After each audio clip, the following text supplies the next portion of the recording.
everybody, welcome back to Jessica's Reading Room. We are here for our monthly wrap-up video for January 2022, first one of the year.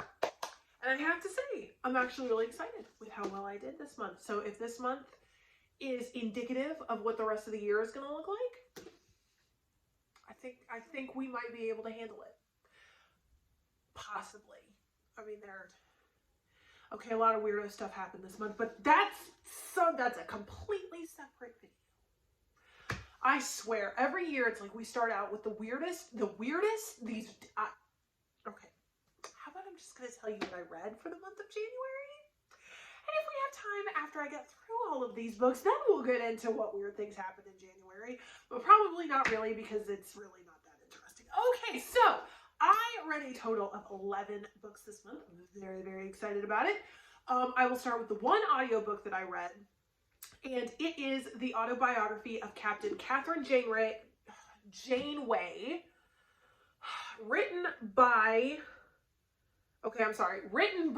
Admiral Kathryn Janeway. It was edited by Una McCormick.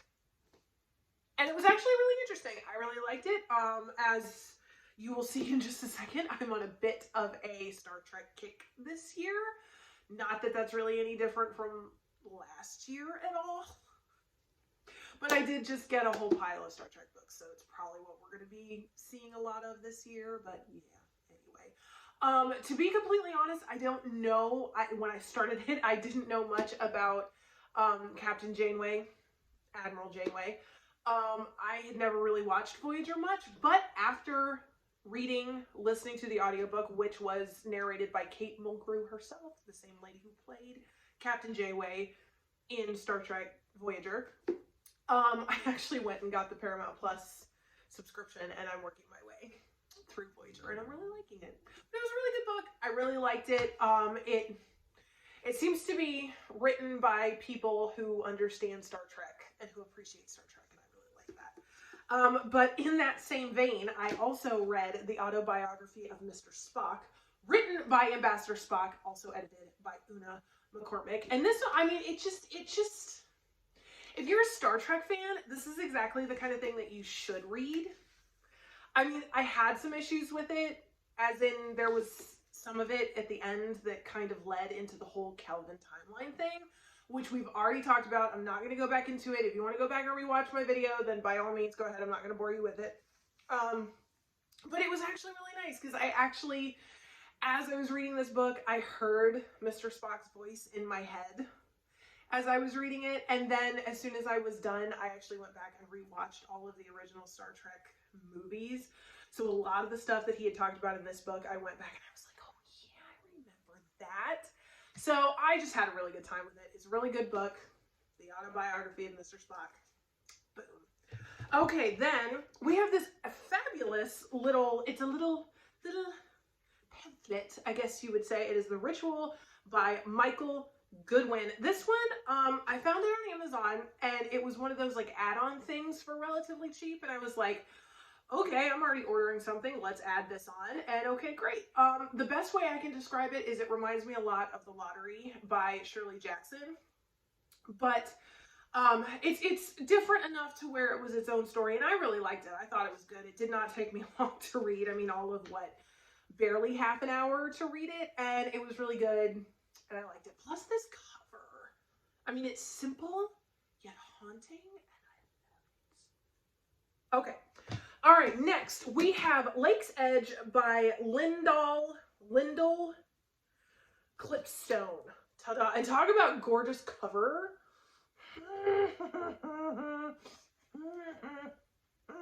Okay. This one might be my favorite so far of the year because it's flippin' gorgeous. And actually the story was really good too. I was a little worried because it is technically YA, and you guys know I'm kind of over YA at this point. It's just teenagers really annoy me because they're stupid, you know? But actually this one, I mean, I have to say, it was kind of one of those random fantasy ones where there's no real basis in reality, so you kind of have to learn stuff as you go along. But I really liked it. I liked the characters. I liked the setting. And apparently the next book is coming out in, gosh, September. So I'm going to have to wait until it comes out because I kind of want to know what happens because it was pretty good. And this was my book club pick for this month, which I picked it out. So I picked a good one. Okay, so I'm going to let you revel in that for just a second. Okay. Next, we have A Curse So Dark and Lonely by Brigid Kemmerer. All right, this one I've had for a long time. I actually have already read this book. It was several years ago. I decided that I was going, it's definitely a retelling of Beauty and the Beast. It's not really difficult to find that out at all. It is a really good book. I enjoyed it. It kept my attention. I liked the characters. I liked the plot line. But it is part of a trilogy. And I thought I was going to go ahead and reread the trilogy. Or not reread. Read the trilogy. Because this is the only one that I've actually read out of the trilogy. And I started the second book and I realized I just didn't care anymore. Which is a really awful thing to feel when you're trying to read a book. But this book was good. I mean, there's a part of me that actually wishes it was kind of just a standalone. But yeah, I don't think I'm going to finish this series. But I mean, this book was still good. And I mean, that cover is lovely. So, there you go. Alright, next. This is one I got for Christmas. It is called Gretchen by Shannon Kirk. This one I just finished just a few days ago.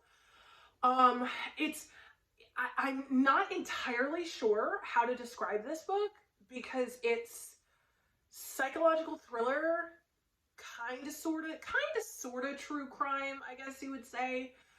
And I mean, you throw some horror in on that, and I haven't written a review yet, so I'm just gonna, you know what, I'm just gonna leave it for the review because I haven't quite worked my way through my feelings. I liked it. I thought it was good, and I'd actually recommend it, but I have to work my way through my feelings. That's why it takes me so long to write reviews, because I usually end up wallowing in feelings, and it's just this big thing. So there you go. But the cover, I mean, the cover's fabulous too. So there you go, Gretchen. I definitely recommend it. All right, another Christmas book, Prosper's Demon by KJ Parker. This cover too.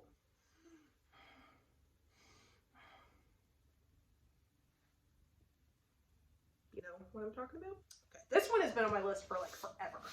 I saw it on Instagram, I think it was, and I mean, this cover just called out to me, and I was like, I want it. So I put it on my Christmas list, and I'm pretty sure my mom bought it for me.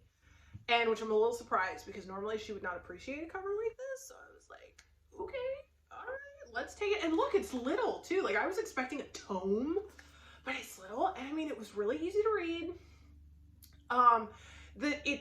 It was an interesting story. This is another one that I haven't quite written the review yet because I'm still pondering, which is definitely a good thing.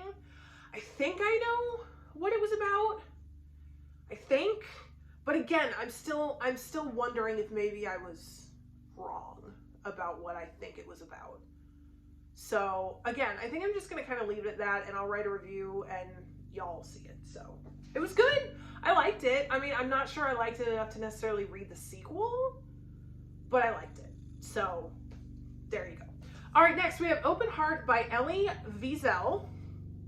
Ta-da. This one is my annual. I mean, you guys know, those of you who've been following us for a while, you know, this is my just traditional read every Holocaust Remembrance Day, which was last week, Thursday. I don't know. Anyway, it's just kind of my tradition. I mean, I'm a historian. I taught history for a really long time, and I'm the kind of person who believes that those who do not study history are doomed to repeat it. Unfortunately, we're seeing some of that in the modern world today, but we're not getting into that. We're going to try and stay positive. But this is actually one of my favorite works by him. It was in 2011. He ended up having to have open heart surgery. In this book, it's not big. I mean, it's relatively little. It's just his thoughts going into it, his fears, a lot of retrospection, thinking about his life, what he did right, what he did wrong, etc., etc. And I mean, it's just, and it was pretty typical. I got all misty when I was reading it again this year. So it's nice to know that it still has the same effect. So, okay, this one. Okay, funny story. So my friend Jennifer sent me a message one night, and she sent me a link, and she goes, okay, I want you to read this book. And I said, okay, why? And she's like, well, because I want to read it, but I'm a little freaked out by it, so I think you should read it first and then tell me if I should read it. I was like, okay. All right, so I went and I looked at it. The Slob by Erin Beauregard. And this cover kind of sums it up.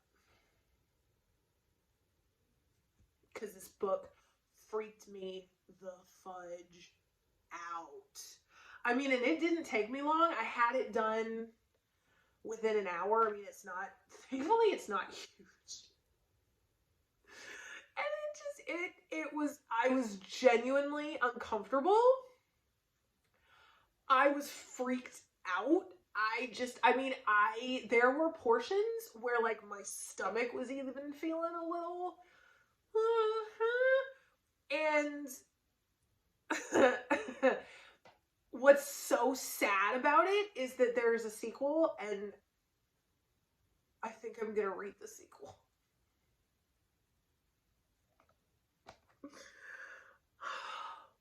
I think there might be something wrong with me. Like, because I can't say, I don't think I enjoyed this book. Like, I don't think it's fair to say that I enjoyed it, but it stuck in my head. And I keep thinking about it. And I think I'm gonna read the sequel. There's already a review out on it. So go, if you want to know all of my in-depth thoughts, you can go. But this book, I mean, if there was a definition of trigger warning, this book would be it.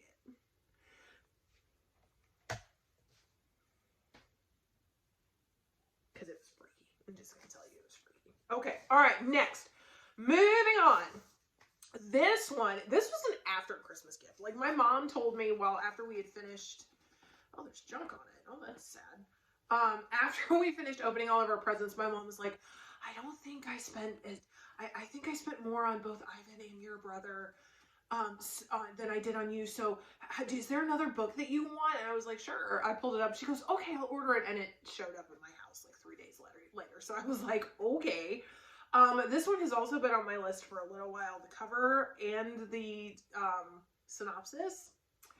Revelator by Daryl Gregory. And this cover, holy crap. I mean, if we're going to end up doing a most gorgeous cover and we're doing it quarterly, holy crap, we have almost everything we need for the first quarter. Like, we maybe need 2 more books and then the first quarter is set because it's...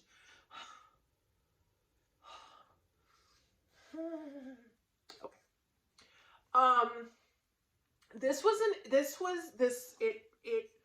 It was fascinating. It was one of those where honestly, at this point, I'm not even sure how to describe it. I did write a review. The review is posted. It was fascinating, considering the fact that I had literally just come from Gatlinburg, Tennessee, just a couple months ago. Not even a couple months ago. It was like a month ago. And so this story takes place in the mountains, in the Great Smoky Mountains National Park. There was a lot of kind of old mountain folklore. There was, I'm not sure. I don't want to give anything away. That's the problem with books like this, is because if I say what I'm thinking, I'm going to give it away. So maybe you should just go read my review, because I'm pretty sure I didn't give anything away there. I liked it. It was interesting. Okay, that's all I'm going to say. Because again, it's just my luck, I'm going to spoil it for you. So go read it. Go read it, and then you can come and you can tell me your thoughts on it. Okay. All right, and then last but not least, we have The Lost Village by Camilla Sten. This is not a new book. This has been out for at least a year. It's been on my list. I mean, you find an abandoned town with a woman's body strung up in the middle of the square. I swear, why do things like that never happen to me? I don't understand it. There are apparently all of these abandoned, buildings. There are abandoned towns. There are all of these really cool things, and yet I never stumble on them. And it's not fair. This was in Sweden. Maybe I should go to Sweden. That would probably explain it. Okay. All right. It's cold up there, though. All right. Rabbit Trail. Unfortunately, this one was a little bit of a disappointment for me. It was incredibly anticlimactic. It was a little predictable, and I really, really hated the main character. Like, she annoyed me. Like, I mean, she literally sat around and whined the entire time. And if you hadn't told me that she was like an adult person, like in her 30s, I would have thought she was a high schooler, because she was constantly doing that thing of, I don't like the way she said this. I'm the one in charge, and I need to make sure she knows that. And it's like, really? Is that how you live your life? Passive aggressively and super whiny? No wonder nobody likes you. You know, you know what I mean? So I did also write a review on this. It is also published on the blog, jessicasreadingroom.com. So you can go read it, and I can't really recommend this. I mean, it had all this really amazing potential, but it just wasn't.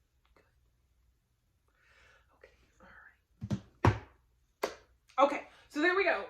11 books, which that's the best I've done in several months. So I'm pretty excited about that. So we're gonna see where the year goes from here.